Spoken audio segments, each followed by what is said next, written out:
샬롬 반갑습니다. 참된 믿음의 고백 사도신경 이제 실질적인 강의로서의 내용은 마지막 주차가 되는 것 같습니다. 오늘 강의로 7번째 죄와 부활 그리고 영생에 관한 것을 강의하도록 하겠습니다. 우리 강의하기 전에 찬송가 10장의 4절로 함께 찬양할 텐데요. 찬송가 10장의 4절입니다. 찬송가 10장의 4절로 우리 함께 찬양하고 기도하고 시작하겠습니다. 성삼위일체께 한없는 찬송을 드립니다. 존귀한 주님을 영광 중 되옵고 영원히 모시게 하옵소서. 아멘.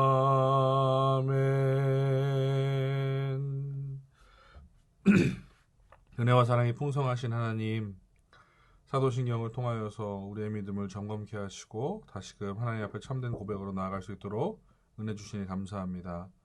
하나님, 우리의 삶 가운데 하나님께서 주시는 참된 은혜가 있기를 소원합니다. 하나님, 말씀을 통해 또 말씀을 통해서 고백된 교리를 통해 우리의 심령이 더욱더 굳건해지는 복된 은혜가 있게 하여 주옵소서. 함께하여 주시기를 간절히 소원하며 살아계신 예수님의 이름으로 기도합니다. 아멘.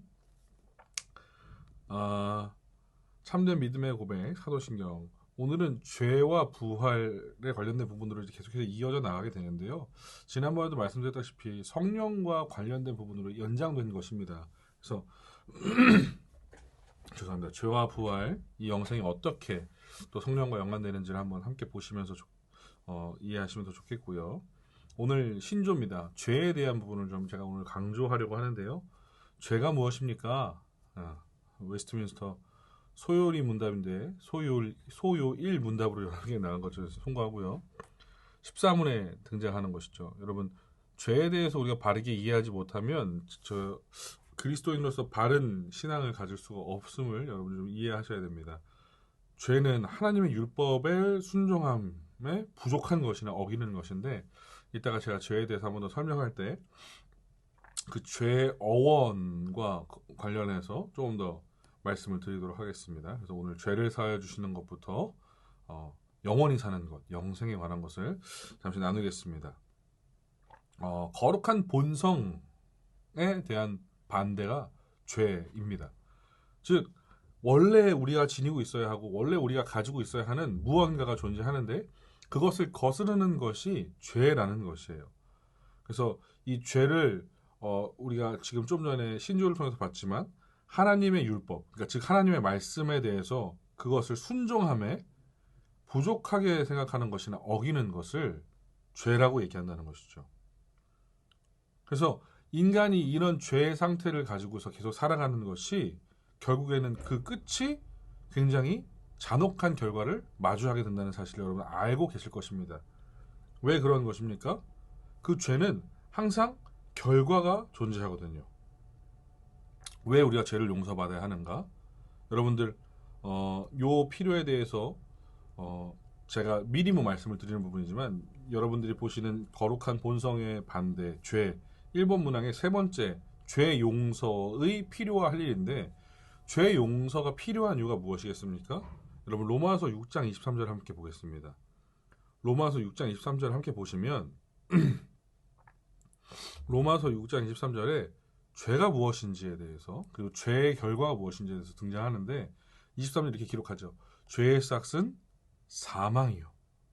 죄의 결과가 명확하게 명시되어 있는 것입니다. 이건 단순한 그냥 육적인 사망을 이야기하는 것이 아니죠. 영원한 형벌로서의 죽음을 이야기하는 것입니다. 그렇기 때문에 영생, 영원한 삶과 이어지는 우리의 그리스도인들의 그 끝과는 전혀 다른 결론을 맺는 것이 죄의 결과라는 것이에요. 그렇기 때문에 우리 그리스도인에게는 죄 용서가 반드시 필요한 것이라는 것을 이야기하는 것입니다. 그래서 그 죄를 용서해 주시기 위해서 우리 스스로 죄를 용서할 수 없기 때문에 누가 오셨습니까? 예수 그리스도께서 오신 것이죠. 구약의 시대 때에는 우리의 죄를 사하여 주기 위해서 누구를 희생했습니까? 동물을 희생했습니다. 뭐 그 죄의 크기나 그 하나님 앞에 드리는 제사의 어떠함에 따라서 드려지는 제물이 각각 달랐지만 흠이 없고 정말로 정결한 숫소나 양이나 뭐 비둘기 새끼나 아니면 곡식이나 이런 것들을 통해서 우리의 죄를 대신 속하는 대속물이 필요했던 것이에요. 그러나 그 대속되는 계속해서 죽이는 그 반복들을 단번에 그냥 본인이 제물이 되시고 제사장이 되신 예수 그리스도로 말미암아 우리가 죄 사함을 받게 된 것이죠. 에베소서 1장 7절인데요. 한번 같이 볼까요? 에베소서 1장 7절입니다. 우리는 그리스도 안에서 그의 은혜의 풍성함을 따라 그의 피로 말미암아, 즉 십자가에 달려 죽으신 그 죽음으로 말미암아 죄 사함을 받았다라고 기록되어 있습니다. 이 구약의 제사에 대한 연장선으로 이해를 하시면 제일 좋아요.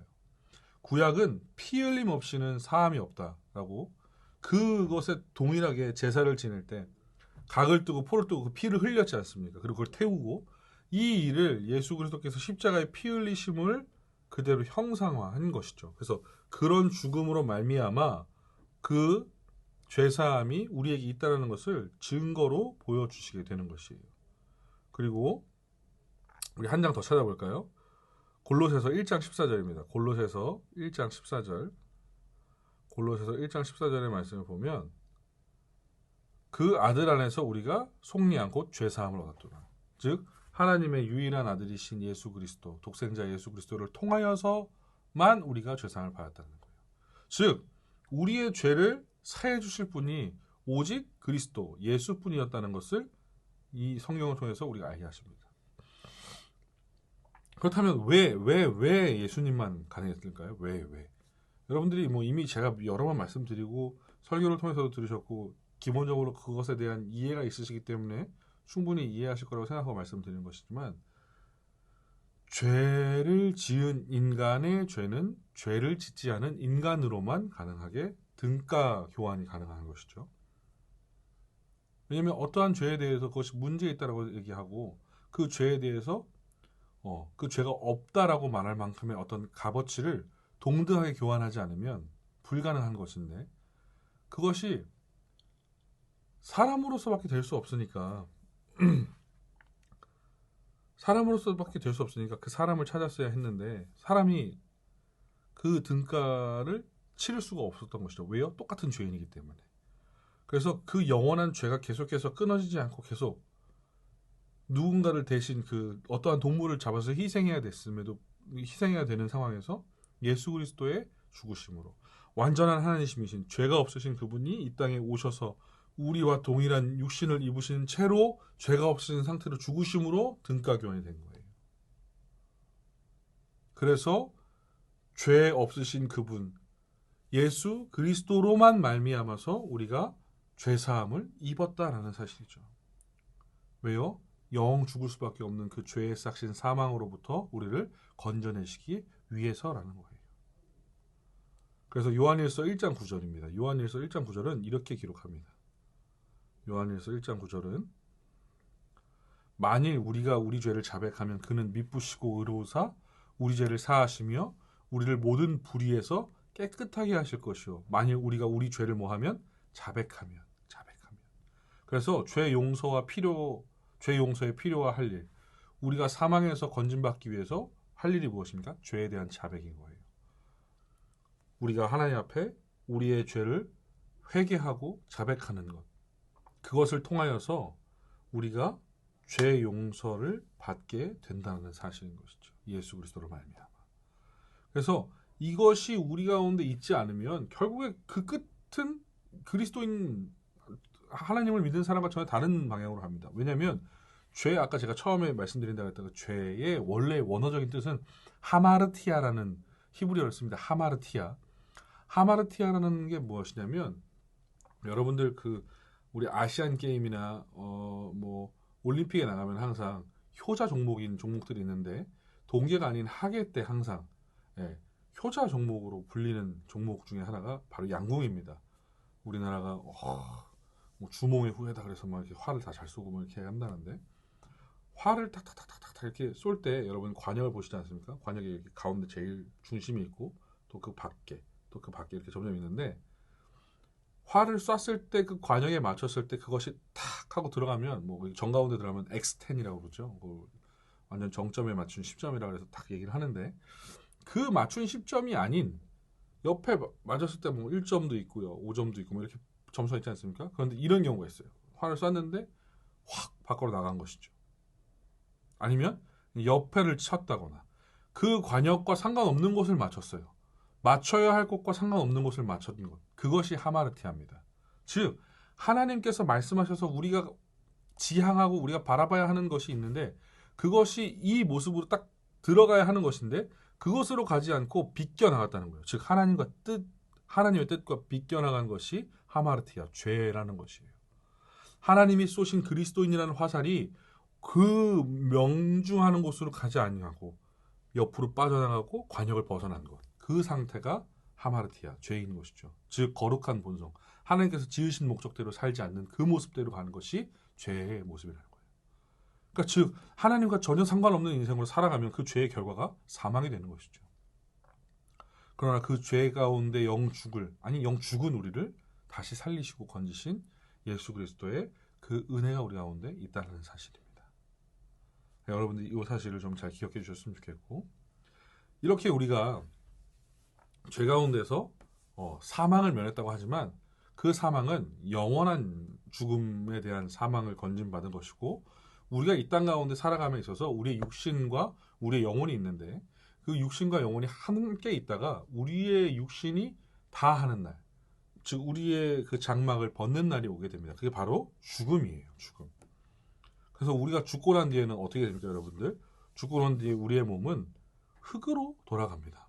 여러분 이건 뭐 여러분들이 이게 어른들이 옛날 했던 말처럼 생각하시는 분들이 굉장히 많아요. 특별히 아이들 같은 경우는 그런 얘기들을 종종 합니다. 그리고 얼추 비슷하게 그냥 알고 있으면서 우리 흙으로 만들었으니까 흙으로 돌아가는 거 아니야? 그냥 이렇게만 얘기하는 거예요. 하나님께서 사람을 흙으로 빚으셨잖아. 그러니까 우리가 흙이 된다고 얘기하는 거 아니야?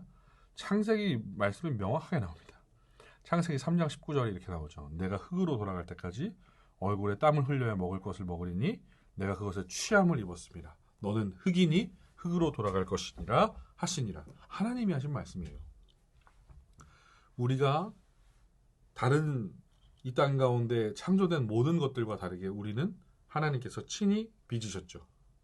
빚으시고 그 코에 생기를 부어 넣어주시고 그 이후에 우리가 사람이 되었는데 우리가 그 흙을 취해서 그 만들어진 그 상태에서 그 생명, 코에 불어넣어주신 생명, 하나님의 그 루아흐, 영, 그것을 가진 상태의 사람으로 살게 되는데 우리의 육신이 죽고 난다는 거예요. 죽고 나면 그 루아흐는 하나님과 함께하는 것이죠.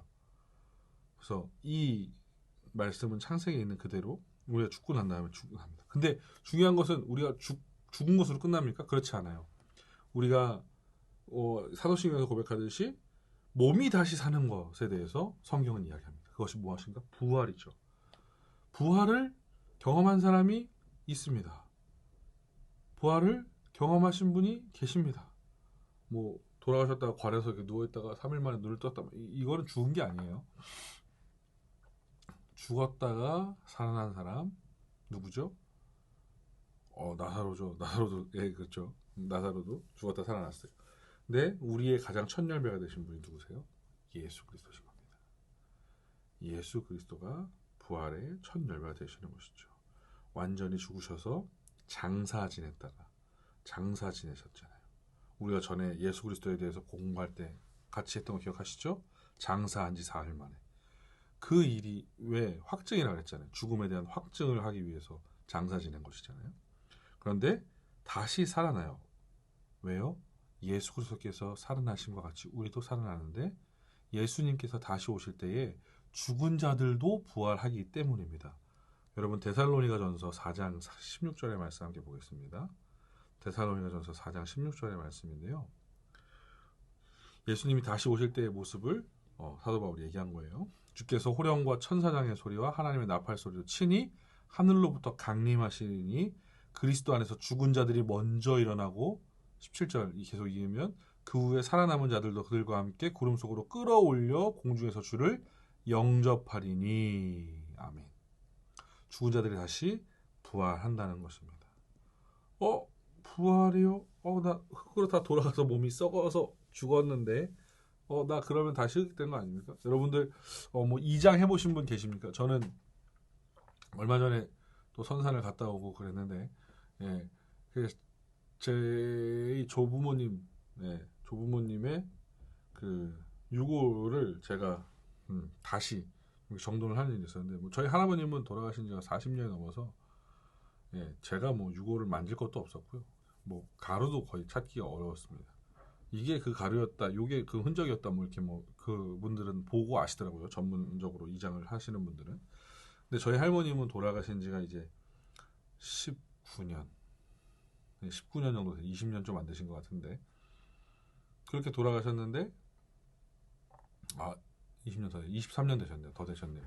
그렇게 돌아가셨는데, 뼈가 아직 다 썩지 않았더라고요. 그래서 이 두개골과 이 골반 뼈죠.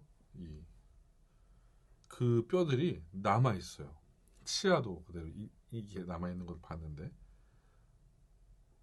근데 결국에는 그것이 영원하지 않지 않습니까? 결국에 그 저희 할아버님처럼 이렇게 흔적을 찾아야 되는 그런 상황까지 오게 되는 것인데, 부활할 때 그러면 그 뼈들의 그 원래 흙으로 돌아갔던 것들이 흙에 다시 이렇게 올라가서 뭔가 형상을 만들어주고 뭐 이런 것입니까? 아니에요. 우리가 부활체에 대해서, 그러니까 부활한 몸에 대해서, 부활한 육신에 대해서 잘 기억을 하고 알아야 하는데, 부활하는 몸에 대해서 성경은 이렇게 얘기합니다. 첫 번째는 썩지 않을 몸이라고 얘기합니다. 썩지 않을 몸. 그러니까 더 이상 썩고 상함이 없는 몸인 거예요. 그리고 그 몸은 영광스러운 몸입니다. 영광스러운 몸. 예수께서 오실 때 다시 살아나는 몸으로서 영광스러운 몸이며 강한 몸이라고 해요. 강한. 이 강하다는 뜻은 부서지지 않는. 그리고 이 몸은 그냥 단순하게 육적인 몸으로 끝나는 것이 아닌 신령한 몸이라고 성경은 기록을 합니다. 그래서 우리가 이 부활체를 입고 다시 살아난다는 사실을 기억을 해야 됩니다. 그래서 우리가 죽은 이후에 그 몸을 가지고, 부활한 몸을 가지고 다시 살아나는 것이죠. 저도 여기에 대한 기대와 그런 뭐랄까요, 아마 어떠한 모습일까 너무 궁금하고 기대되는 마음이 항상 있어요.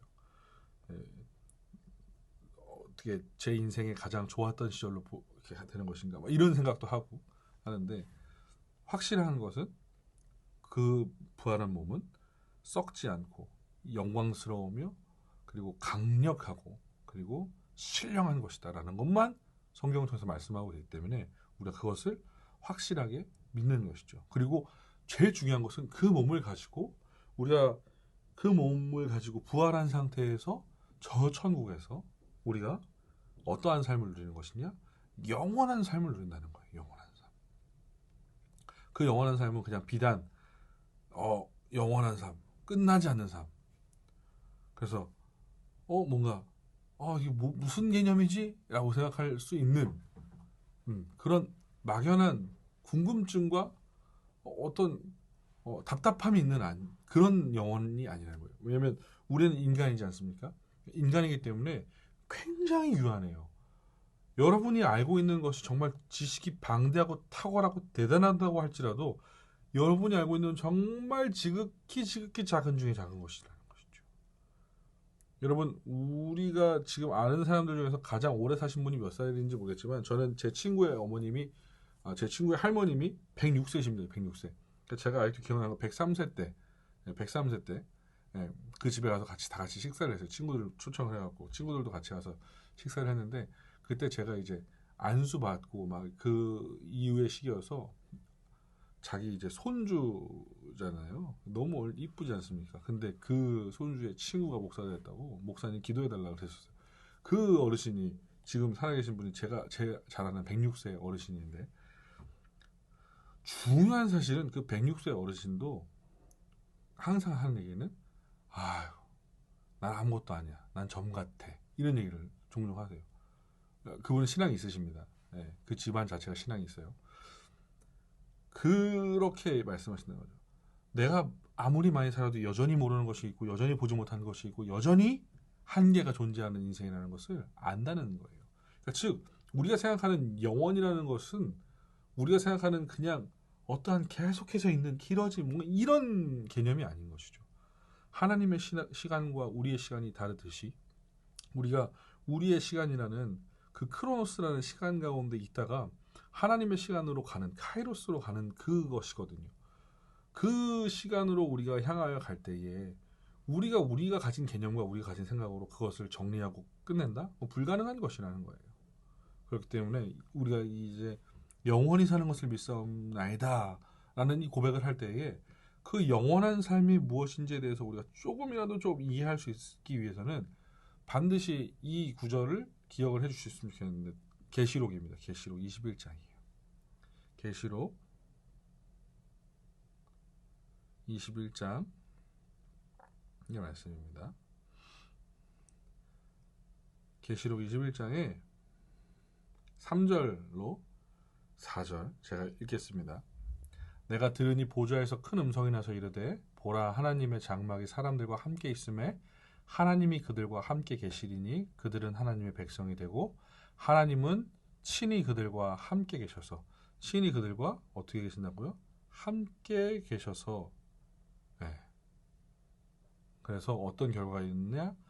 모든 눈물을 그 눈에서 닦아주시니 다시는 사망이 없고 무슨 얘기? 죄의 싹이 없어요. 죄가 없다는 얘기예요. 이것은 애통하는 것, 곡하는 것, 아픈 것, 네거티브의 대표적인 것들이죠. 없어요. 처음 것이 다 지나갔다라고 하시는 거예요. 그래서 그렇지 않은 인생들은 8절 말미에 불과 유황으로 타는 곳에 던져지니 이것이 둘째 사망이다. 영원한 사망인 것이죠. 아까 그 말 그대로 했던 죄의 싹신 사망인 것이에요. 그래서 우리가 이 죽은 이후에 이 가운데에서 이 하나님과 함께 사는 인생이 되는 것이에요. 그리고 22장의 5절에 이렇게 죠. 다시는 밤이 없겠고 다시는 밤이 없겠고 영원한 밝음, 영원한 빛이 되신 유일한 빛이 되신 우리 하나님으로 말미암아 예수 그리스도로 말미암아 밤이 없겠고 등불과 햇빛이 쓸데없으니 이는 주 하나님이 그들에게 빛이심이라 그들이 세세토록 왕노릇 하리로다. 왕이신 하나님과 함께 왕노릇하는 거예요. 이게 성화, 영화의 과정, 영화의 순간이 되는 것이죠. 그래서 우리가 그 마지막 때가 이렇게 된다는 것입니다. 이것이 영원한 삶이에요. 그냥 우리가 생각했을 때 이렇게 제가 중학교 때 그랬거든요. 제가 중학교 3학년 때 제 중학교 3학년 때 제가 신앙이 아마 절정의 신앙의 그 구비의 절정이었습니다. 제가 저를 담당하시던 장기영 전도사님 그 당시에 당구를 저한테 처음으로 당구가 에버리지라는 게 있다는 사실을 알려주신 그 굉장히 신실한 신실하다는 점 재밌죠. 당구 그 전도사님이셨는데 그 전도사님 때문에 제가 당구를 쳤습니다. 지금 어딘가에서 목회를 하고 계실 텐데 아마 제가 알기로는 유럽으로 넘어가셔갖고 유럽에서 선교를 하고 계시는 걸로 알고 있는데 당구를 정말 잘 치셨어요. 제가 그 목사님 때문에 당구장에서 6년을 살았습니다. 부끄러운 고백입니다. 자, 아무튼 그분이 그러셨어요. 그분이 항상 저한테 이렇게 천국에 대해서 소망을 주시고 희망을 주시고 막 기대와 기쁨을 막 설교를 하시면 제가 그랬어요. 목사님, 전사님, 천국도 한 3주면 질립니다. 좋은 것도 좋은 정도가 있죠. 그리고 지옥도 나쁘지 않아요. 제가 지옥 갈만 할 수 있을 것 같은데 지옥도 가면 제가 봤을 때 한 2주면 익숙해지지 않겠습니까? 제가 이렇게 말하고 다녔습니다.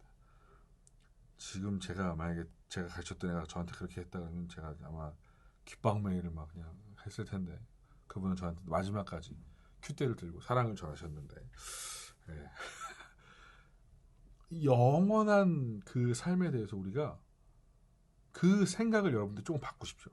어떤 걸 바꾸느냐? 영혼이라는 개념. 여러분들이 생각하는 영혼으로 생각하지 마십시오. 그러니까 끝이 없는 앞으로의 그 뭔가 시간과 길이적으로 엄청 긴 이런 생각을 하지 마십시오. 하나님과 함께하는 이유가 영원입니다. 그렇게 여러분들이 좀 받아들였으면 좋겠어요. 근데 그 영원은 더 이상의 슬픔과 그런 어떠한 것들이 없는 정말로 영광스러운 상태인 것이에요. 그런데 그것은 반드시 어떤 것? 하나님을 믿는 성도의 죽음 이유라는 것이죠. 하나님을 삼위일체 하나님을 믿는 성도의 죽음 이유만이 그것을 마주하는 것입니다. 그렇지 않은 것은 아까 8절 말미에 21장 8절 말미에 있는 것처럼 영원히 타는 본물로 영원히 타는 그 불로 가는 것이에요. 둘째 사망, 영원한 사망으로 가는 것입니다. 그래서 우리가 이것을 믿게 하는 것도 성령의 역사예요.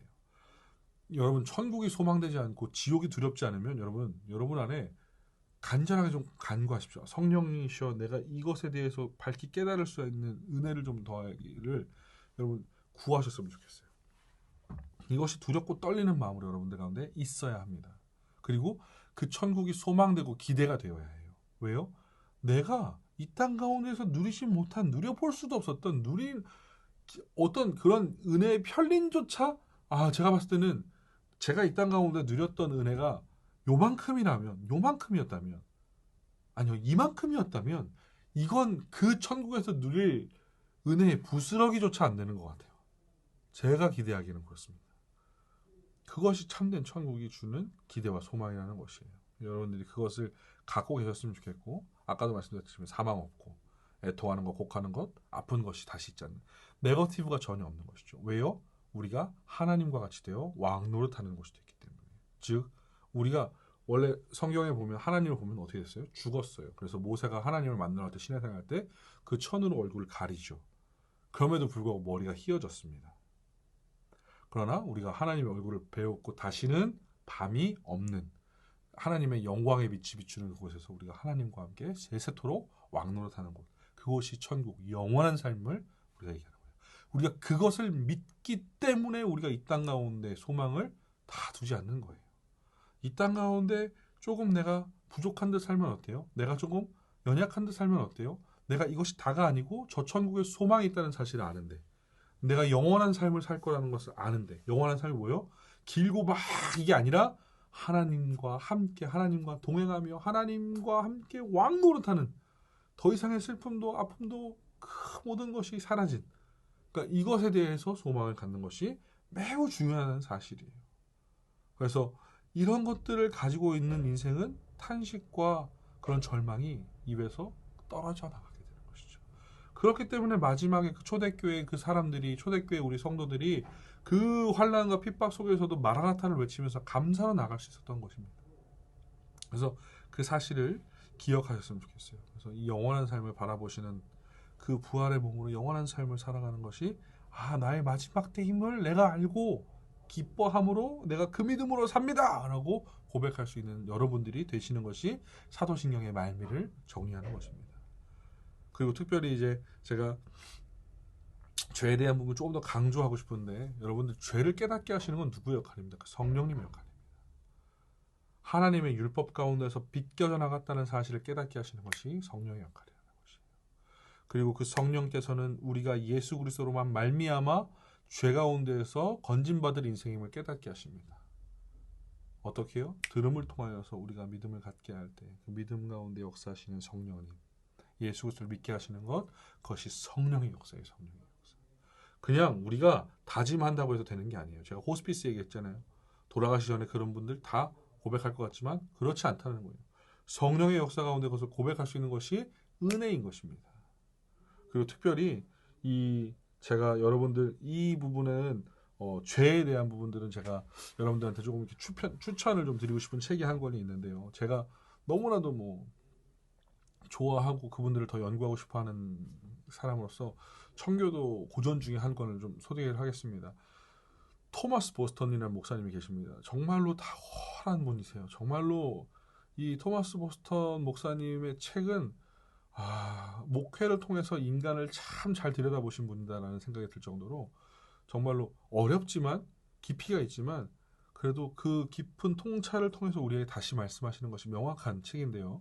토마스 모스턴 목사님의 인간 본성의 사중 상태라는 책이 있습니다. 인간 본성의 사중 상태.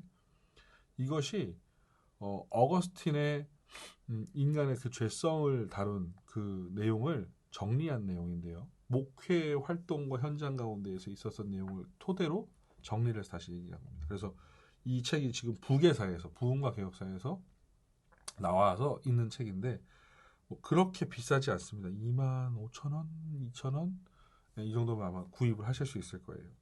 제가 봤을 때 인간론에 있어서 이 책은 아주 유익한 책입니다. 왜냐하면 인간을 우리가 정리할 때 이 네 가지 상태로 볼 수 있는 거예요. 첫 번째는 무죄의 상태, 그리고 그 다음은 죄의 상태, 그 다음은 은혜의 상태, 그 다음은 영광의 상태, 이렇게 보는데 이것은 말을 제가 좀 쉽게 표현한 것이고요.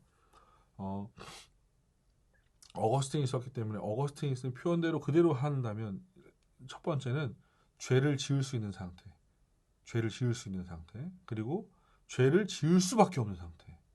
죄를 지을 수 있는 상태랑 지을 수밖에 없는 상태는 다릅니다. 네. 죄를 지을 수도 있고 안 지을 수도 있고 지을 수도 있고 지을 수밖에 없는 거는 죄를 지을 수밖에 없는 무언가가 나한테 생겼다는 것이죠. 그리고 그 다음에 죄를 짓지 않을 수밖에 없는 상태, 죄를 짓지 않을 수밖에 없는 상태, 그리고 죄를 지을 수 없는 상태가 있어요. 이것이 무엇이냐 여러분들, 아담이 타락하기 이전, 그리고 타락한 이후, 그리고 예수 그리스도를 영접한 영접한 시기 그 이후, 그리고 마지막으로 죽음 이후에 하나님 곁에 간 이것을 통하여서 인간의 본성과 인간의 죄에 대한 부분들을 계속해서 건들면서 깨닫게 합니다. 그래서 우리의 영적 상태를 통해서 이것을 통해서 우리가 어떻게 나아가야 하며, 특별히 요새 현대인들 중에서 뭐 우리 기독교인들을 동일하게 던지는 이야기지만 죄와 그 죄의 결과에 대해서 별로 그렇게 무겁게 생각하지 않습니다. 이게 정말 무서운 얘기인데, 죄의 그 결과, 그 죄의 싹스에 대해서, 죄의 결과물에 대해서 별로 두려워하지 않는 것이 현대 기독교인들의 모습이 아닌가 싶습니다. 죄를 지음으로 말미암아 굉장히 두렵고 떨리는 마음이 있어야 하는데, 죄를 지을까 하여 두렵고 떨리는 마음이 있어야 하는데, 그런 것이 매우 희미해졌죠.